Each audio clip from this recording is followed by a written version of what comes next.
Welcome into OutKick, the show. I'm your fearless leader, Clay Travis. In 3 weeks from today, this incredible book called Balls will be released, and you will be able to find it in bookstores everywhere. It would be a great honor to me if you would go purchase it, buy a pair for one of your friends that does not have a pair, and share this book with them. All the proceeds are going to charity. I'm not taking a dollar for this. I just want the book as widely distributed as possible, and so it will be out in 3 weeks. And if you search out Clay Travis on Amazon or BarnesandNoble.com or BooksAMillion.com or wherever you go to buy books, it is there, and I would appreciate if you would add it to your home library. Also, for those of you who are not readers, I am told that we are selling as many or more audiobooks as we are actual books. It is me. I sat in a basically the equivalent of a padded cell, the kind of place where Keith Olbermann spends all of his free time, and I recorded the entire book. So every word in this book is mine when it's read on audio. Every word, obviously, is written by me because unlike most people who publish books in media, I actually write my own books. So this is all my book for all of you to be able to check out. All right, let's dive into a bunch of different stories here. And we begin with what I think may be one of the most significant, consequential days in the history of our country, certainly in the history of the 21st century, and that is the peace deal that has been put in place by President Trump in the Middle East. And I want to start with this. Listen to Trump's day, the 36 hours, and I believe there is now a White House press event where Charlie Kirk is being honored on what would have been his 32nd birthday with the Presidential Medal of Freedom. And I believe that is going on right now to continue President Trump. But listen to his 36 hours. Fly to Israel, speak to the press there, meet with Israeli leaders, speak to the press again, meet with the families of the hostages, deliver an hour-long speech to the Knesset, which is basically the Israeli Congress, do another interview, fly to Egypt, meet with the Egyptian president there, speak to the press again, take photos and chat with dozens of world leaders, sign the historic Gaza peace deal, deliver another speech, meet privately with world leaders, fly back to the United States. Trump stepped foot back on the South Lawn of the White House at 3 a.m. after leaving 36 hours before at 3 p.m. to fly all the way to Israel. Now, I went to Israel in December. I was not on Air Force One. I was actually in coach on the way over, not my choice. And it was brutal because it's basically a 12-hour flight. We took off, I don't know, at 9 or 10 p.m. out of New York City, landed in Tel Aviv, and I was like, man, this is tough. I did the radio show later that day. We toured all evening. There were lots of things that we did once we got on the ground. It's hard to travel internationally and have a full schedule once you land on the ground is not an easy thing to do for those of you who have done it. I just did it in Israel recently. This president has a degree of energy, frankly, that almost no one who is president, certainly not his predecessor, Joe Biden, had, and he's 79 years old. And people are like, well, there's a plane, there's a bed on Air Force One. I guarantee you he didn't sleep more than 2 or 3 hours during this 36 hours. And what he's accomplished is something that even MSNBC, even CNN, even the Washington Post, the New York Times, even the most ardent critics of President Trump are acknowledging was, in fact, a tremendous accomplishment. And I think whether you're a Democrat, Republican, or an independent, getting 20 hostages back after 2 years in captivity, bringing peace, hopefully, to the Middle East, and being able to marshal all of the different Arab leaders as well as Israel to all come to agreement on a 20-part plan. It's an incredible accomplishment, a credit to Jared Kushner, Steve Witkoff, President Trump, Marco Rubio, J.D. Vance, everybody involved at the upper echelon of government. How did this happen? How did this happen? This thing which so many people said was impossible. I think it's fair to say Kamala Harris would have never delivered this deal. Certainly Joe Biden was incapable of delivering this deal. How did this happen? I think it comes from Trump's background and from the people that he has brought to bear on this issue. Jared Kushner, Steve Witkoff, they're deal makers. They're business guys. I just asked Eric Trump, the president's son, about this, and he answered it, and I thought it was a great answer. But ultimately, if you can't get a deal done in business, your business doesn't oftentimes survive. And so you have to start with, how do we put a framework in place? How do we get a peace agreement worked out? I don't think it's surprising that people who have never worked in business, that people who have never worked on getting deals done, that they are unable to get deals done in politics. And I've said this for some time. I want political leaders to be people, by and large, who have had tremendous success in other walks of life before they became politicians. No disrespect to politicians at all, but if you have run a successful business, or if you have been involved at a high level in succeeding elsewhere, I think it's likely the case that you have a skill set that can be very useful in politics. And I don't think it's a surprise that President Trump, Jared Kushner, Steve Witkoff, heck, Jared Kushner, while he was negotiating to get peace in the Middle East, was also negotiating to buy EA Sports, the video game company. And one of the largest buyouts, I think the cost was $55 billion to get that done, while simultaneously trying to negotiate peace. This is what President Trump does. This is what I voted for. And if you are out there, and I believe we have a footage of this from the Jerusalem Post, if you have been one of those people out there that has spent a decade calling President Trump Hitler, this is what the cover of the Jerusalem Post looked like yesterday. That is what Israelis think. Donald Trump is more popular in Israel right now than he is in any American state.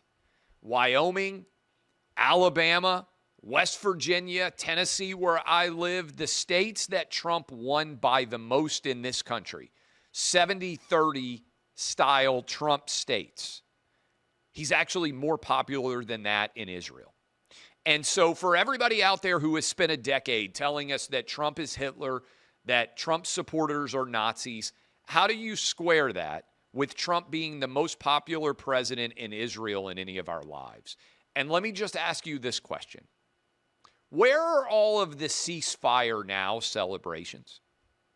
For 2 years now, after the heinous attack of October 7, 2023, we have been sitting around seeing these protests break out. Ceasefire now, ceasefire now.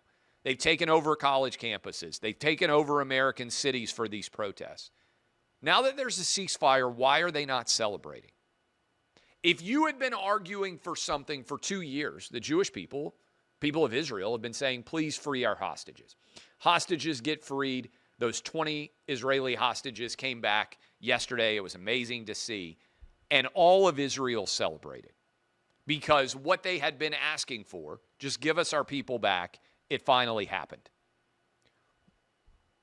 Why isn't a similar celebration happening for all those people who told you that Israel was engaging in genocide and we had to have a ceasefire now and everyone in Gaza needed to be safe? Wouldn't you celebrate the fact that President Trump actually made that happen if your goal of getting a ceasefire was actually a ceasefire? Of course, the reason they aren't, in my opinion, is because what they actually are is anti-Israel and anti-Jew, right? These are not pro-Palestinian. They're anti-Jew and anti-Israel protesters. And I've been strident. I've been straightforward. I've been unapologetic for telling you that good and evil exist in this country. And some people get mad and they hop in the mentions and they're like, you're owned by Israel. You get $7,000 for every post. I've never gotten a dime from any government in the world, ever. In fact, the only thing the government has ever done to me is take my money. No one in the United States government has ever given me money for anything. No one in any foreign country has ever given me money for anything. I've never even been paid to speak outside of the United States of America. I've never been paid to speak in England. I've never been paid to speak in Canada or Australia where they speak our language, or Israel, or France, any country that you want to toss out there. Heck, I'd love to go. And so nowhere in the Middle East. If somebody called me up and they said, hey, Clay, we'll pay you $250,000. You have to travel to Riyadh, Saudi Arabia tomorrow, and you're just going to say exactly what you think about the world, I'll be like, okay, I'll do that. And I would just tell you guys. But that's never happened. I've never gotten $1 from any government. Maybe some people are, not me. Never made $1 from anybody other than the good old United States of America taking about 40% of every dollar that I've ever made in my whole life. So far from getting paid by anybody in government, they just take my money. Israel's the force for good. If Israel laid down its arms tomorrow, the country would not exist in about a week. If every other country in the Middle East, and I hope this is happening, laid down their arms, we would have peace in the Middle East. And I think you have to give credit to President Trump. The strike on Iran was brilliant. Being able to bring Qatar, Saudi Arabia, Turkey, Bahrain, the UAE, all to this agreement where they're putting pressure on Hamas and saying, look, guys, we're not going to let you stay, Hamas leadership in Qatar, in our super fancy Four Seasons hotels anymore. You're going to get evicted from this country if you're not willing to enter into a peace agreement with Israel. So it's not only that Trump is popular in Israel for bringing peace, he's also incredibly popular all over the Middle East. And a lot of people don't see the art of this deal. Trump was widely cheered for recognizing the new government in Syria. That gave him tremendous leverage with Saudi Arabia, with Qatar, with the UAE. Most of those countries in the Middle East, even though they didn't say it publicly, actually supported Trump's strikes on Iran that a lot of people out there in media told you were going to lead to World War III. These puzzle pieces that Trump has put together, Marco Rubio, Stephen Miller, J.D. Vance, lots of people, Jared Kushner, Steve Witkoff involved in these moves, have actually made the world much safer.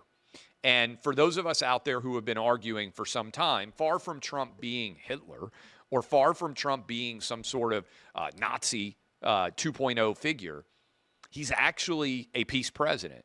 And I believe he's got Zelensky in the White House on Friday. I hope he's going to be able to bring peace in the Russia-Ukraine conflict too. And if he does, there's no argument against the fact that he would be the greatest peacemaker of the 21st century and deserve multiple Nobel Peace Prizes.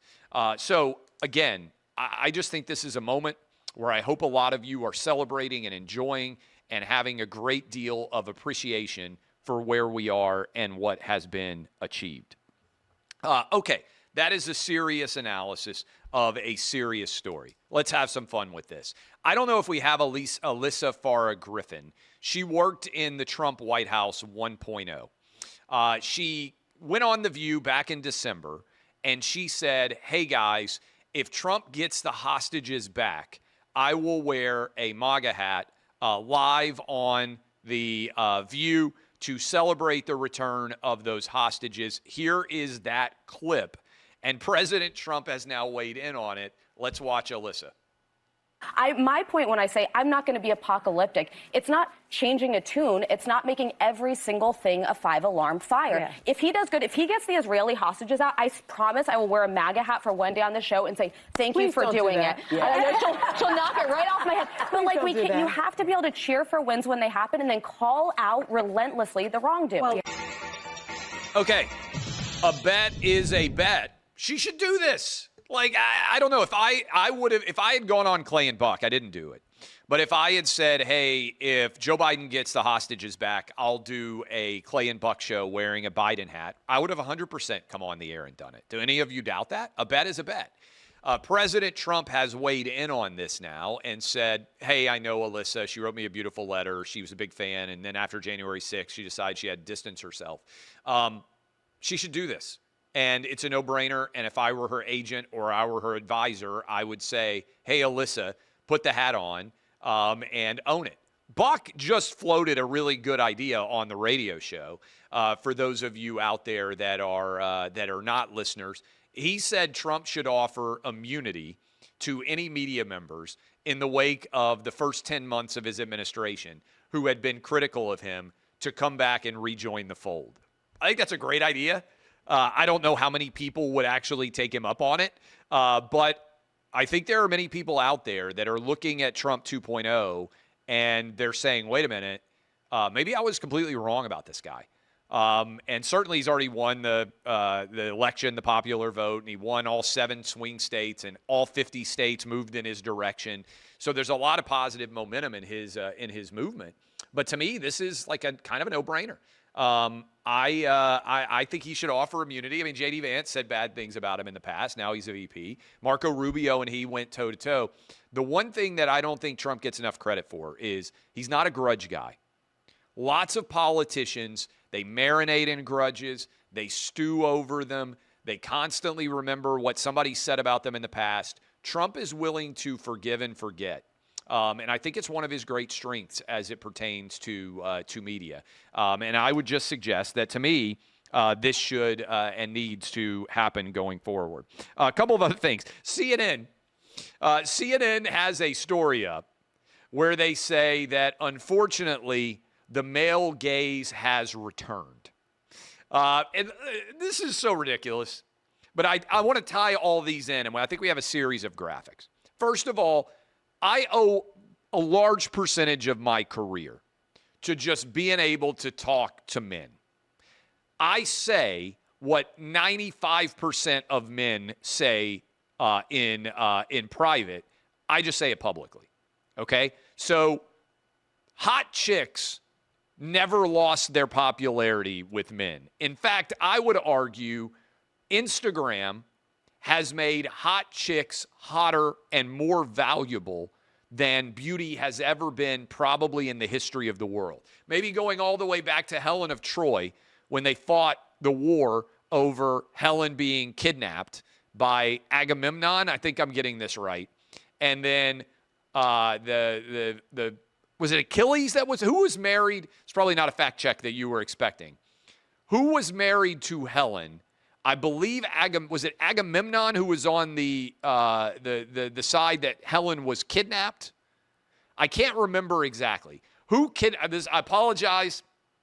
I apologize to my 8th grade mythology teacher for forgetting the background of the war there, the Trojan War. I apologize for forgetting some of the parts of the Iliad. I studied this book when I was a freshman in college. Did an entire class based on the Iliad. Great story, by the way. If you haven't ever read the Iliad, I think you would enjoy it immensely.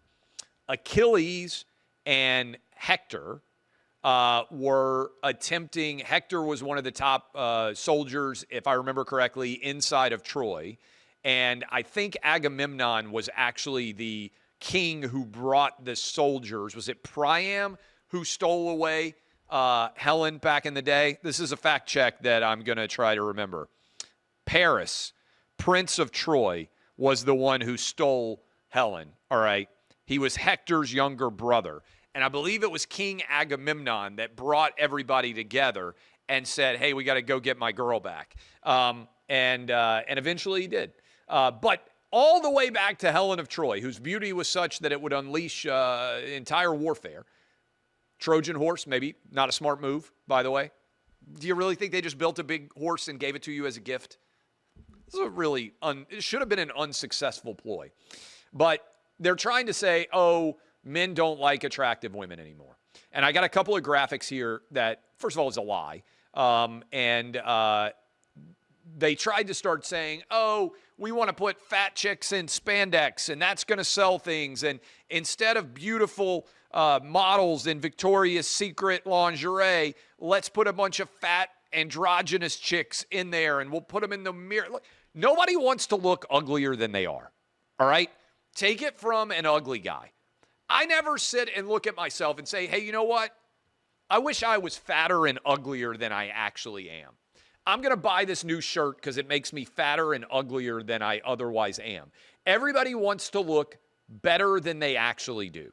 That's why everybody buys everything in the history of mankind. I'm sorry for breaking it down for you this way, but the truth of the matter is every product that has ever been sold in the history of mankind is designed to make people look better than they actually do. Younger, skinnier, prettier, everything. There has never been a product that is designed to make you look older, fatter, and uglier than you actually are.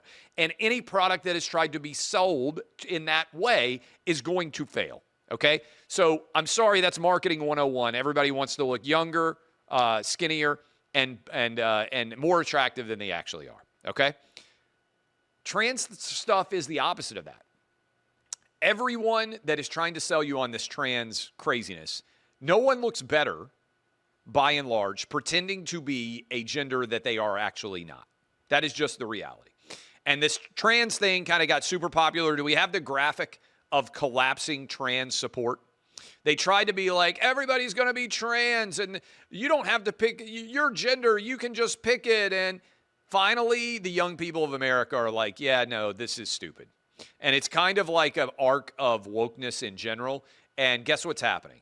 The hot chicks are back being hotter and more popular than they ever have been before. The quarterback gets more chicks than he ever has before because biology is real and you can't sell people on fakeness. Eventually it collapses as the market for woke has collapsed. So has the market for trans. And honestly, what's barbaric about this is I think we're going to look back on these trans surgeries that were being done on young people, and they're going to be seen as the equivalent of modern-day lobotomies.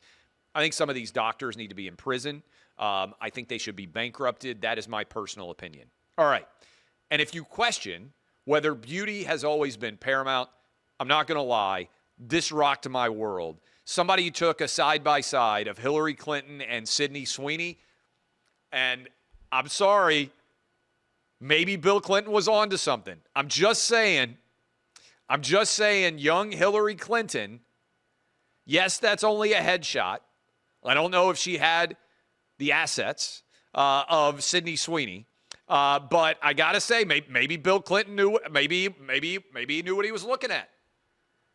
Bill Clinton, a Democrat who still likes attractive women, sometimes likes them a little bit too much.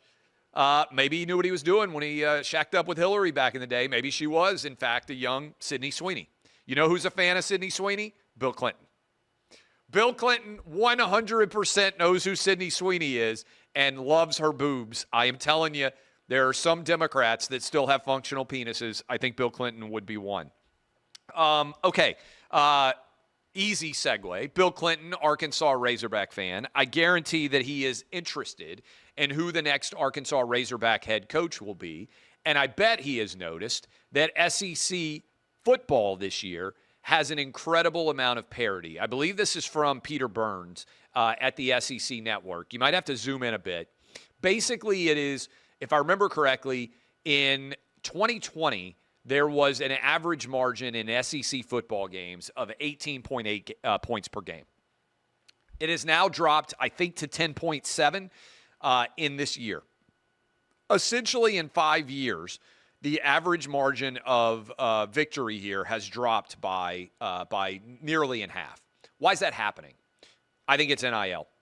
NIL has unleashed more and greater parity in college football than we have ever seen before. My buddy Todd Furman even shared a tweet this just in the last couple of hours saying Vanderbilt Commodores are 2.5-point favorites over LSU this weekend for a game being played in Nashville. Vanderbilt, according to Todd Furman, had not been favored in a top 25 matchup since 1977. That's a crazy stat if he's 100% right about this. That means in my entire life, never have the Vanderbilt Commodores been favored like this. What it would mean is if you're an Alabama Crimson Tide fan, for instance, you would rather play LSU this year than you would Vanderbilt. Just kind of a holy crap moment and really impressive. A couple of thoughts. Bills last night, I don't know what's going on. Back-to-back losses against the Patriots and the Falcons. The Bills were cruising at 4-0. I'm not sure anybody is actually that good in the NFL, but Josh Allen, he can't lose back-to-back games, and he certainly can't lose back-to-back games to Michael Penix Jr. And to Drake May. And I'm going to get to the New England Patriots here. I'll give you a take on that in a moment. But I'm a little bit apprehensive about the Bills. Ravens. Ravens are 1-5. They look awful. I know Lamar Jackson has been out the past couple of weeks, but with Lamar Jackson, the Ravens were 1-3. I would argue with you that I know the Jets are awful. I know the Titans are awful. There's a lot of bad teams out there. I'm not sure that any team in America has been more disappointing than the Baltimore Ravens this year. That includes college. I think the Baltimore Ravens are the most disappointing team in all of the NFL or college so far this year. All right, the Titans have finally fired Brian Callahan. They did it with Callahan having a 4-19 record. He has been an unmitigated disaster. I don't think it's coincidental that they did it as Mike Vrabel is preparing to return to coach a game in Nashville for the 4-2 New England Patriots. I don't know that this has ever happened before in the history of football. The Titans fired a coach. The guy that they replaced the coach for coached 23 games, and he has the same number of wins as Mike Vrabel does, having set out a year and then taken over as the New England Patriots head coach. In fact, the Patriots are now leading the AFC East head-to-head as a tie-break over the 4-2 Buffalo Bills, who they beat head-to-head. Pretty interesting story in and of itself. Okay, what else do we have out there?